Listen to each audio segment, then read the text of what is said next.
So what's up, YouTube? This is your boy Thick Boy. Welcome back to Thick Boy Reviews. Today, I'm finally gonna, after plenty of time of going through this movie, I went through it twice, to try to figure out if this movie was either a yeah bruh or nah bruh, in my opinion.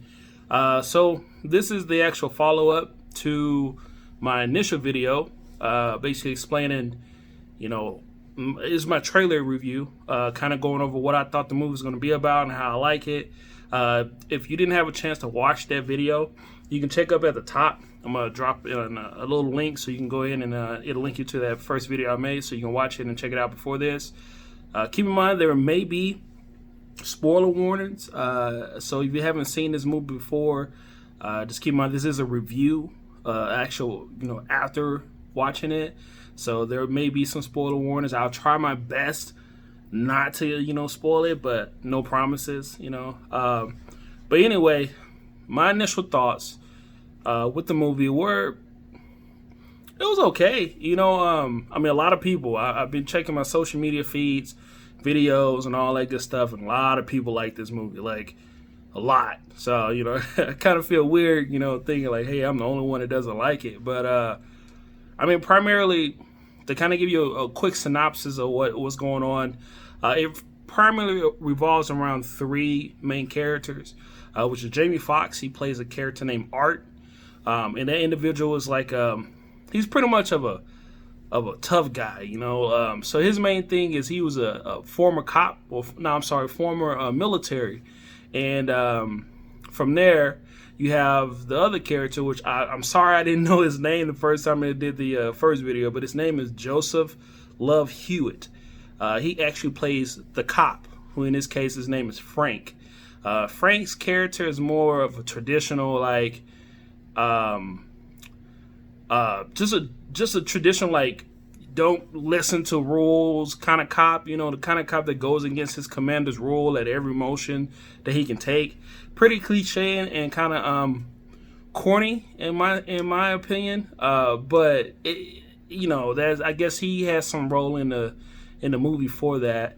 And then last but not least, in my opinion, who was the best character that they had in this entire movie had to be played by Dominic Fishback, and her character name was Robin. Robin was just this up and coming girl, pretty tough, struggle growing up. I mean, her main thing was she was just trying to, help out her mom, who's going through some medical issues, and she is the primary person that's selling these what they call power pills, basically. It's just like pills that give you superpowers. So she's selling these on the streets to make money, to make money for her mom so that, her mom can have surgery. So her whole thing was she's pretty much wrapped in this, in a weird situation, but it turned out she alone turned out blossoming into an amazing character at the end of the video. So, at the end of the movie. So, I mean, that's one of the main highlight points that I had for this movie that I thought was very impressive was, how she, was able to go from where she started to where she ended in the movie, which was amazing. One main point I believe that the main two selling points of this movie were, one, the action, and two, the dynamic between Art, who's played by Jamie Foxx once again, and Robin, who's played by Dominique Fishback. Those two came from a weird beginning, but ended being like more of a father-daughter relationship. It was weird, but it was a great setup. Secondly, was the fights, the action. I mean, that was a movie that was built around temporary superheroes. So, I mean, if the fighting scenes and the explosions and the CG, if that wasn't amazing, then it probably would have been worse than what I build it as, in my opinion. But I believe they did a really good job with the with the content, with the fights, with the action and all that good stuff. One thing you didn't hear me say was they did a good job with the superpowers. So that's pretty much my problem with the movie. For a movie that's built around temporary superpowers, I feel like there wasn't a broad amount of powers that were displayed. There was a couple powers that you saw, namely or mainly in Frank's character. He had the ability to do things, and he did it repeatedly throughout the whole movie, which was kind of disappointing because I figure if you have the ability to have, a temporary power for 5 minutes. That usually is what their countdown was 5 minutes. So you have a temporary power for 5 minutes. You would think that there'd be more to it. You'd think that those things would be floating around. But one main thing they did mention in the movie was basically, if you have this power, it's either going to go one of two ways.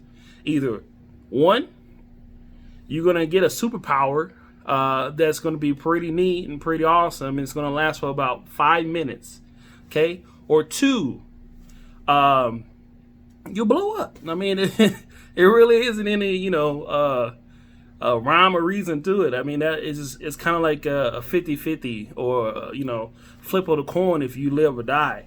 So that was kind of tough to think of, in terms of, hey, how they, portrayed the use of the pill.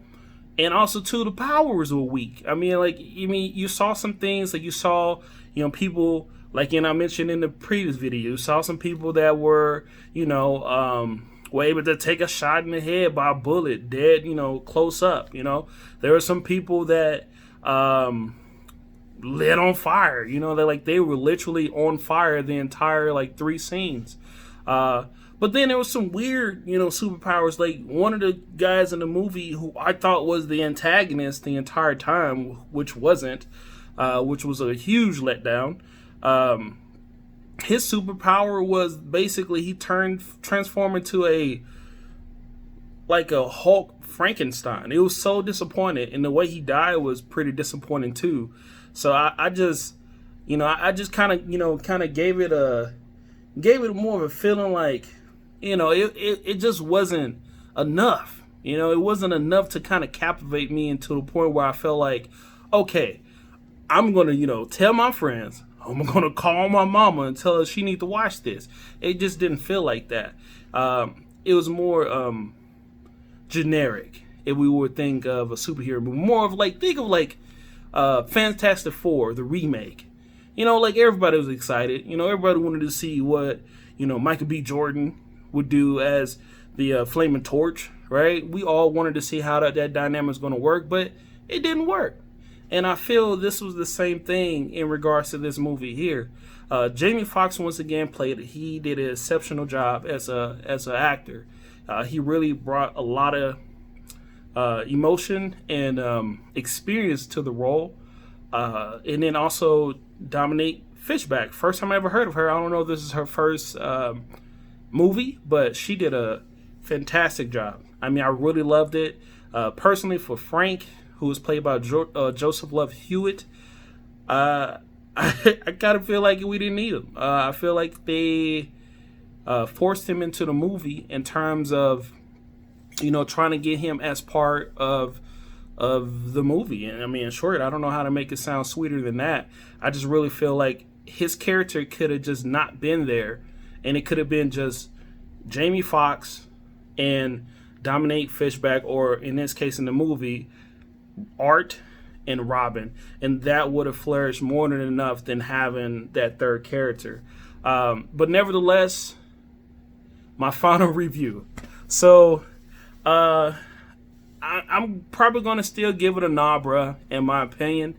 But what I'm going to try to do is I'm going to switch it up.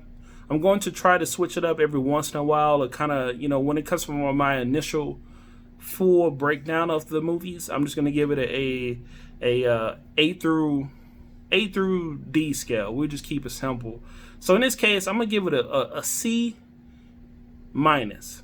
Yeah, give it a C minus. I don't think it was a great movie. I feel that the movie had a lot of promise. And I'm leaving a lot out, mind you. I didn't want to spoil too much in this movie or in this movie review, because I want to give you guys a chance to watch it if you haven't seen it already. But there are some things that you're going to catch that, you know, were pretty neat, but not enough to get you to say, oh my goodness, I'm going to, you know, go to someone else and tell them about this movie, or post it on social media and, like, you know, you scream at the top of the mountains that this movie was amazing. So in my opinion, yeah, I'm gonna give it, like I mentioned, a C or a C minus. I don't think it was great, but if there is going to be a continuation to the story, it does have promise to be a Project Power 2. I just feel like there was a lot of things that were left out that could have been put in place for that movie that would have made it very good. So, you know, maybe, you know, if I watch it a third time and, you know, I catch, you know, some type of an image or anything that I thought was pretty neat, I guess that may help me bring the grade up a little bit more. But at this point, no. One thing I forgot to mention that was pretty awesome was the soundtrack. Oh my goodness, the soundtrack was amazing. I mean, they threw in a little bit of Nipsey, they threw in a little bit of Lil Wayne. I mean, it brought me back to 2010 for a second. You know, I was just like, ooh, okay. And they even put a little old school in there in terms of, like, you know, kind of some music that you jam out to back in the day.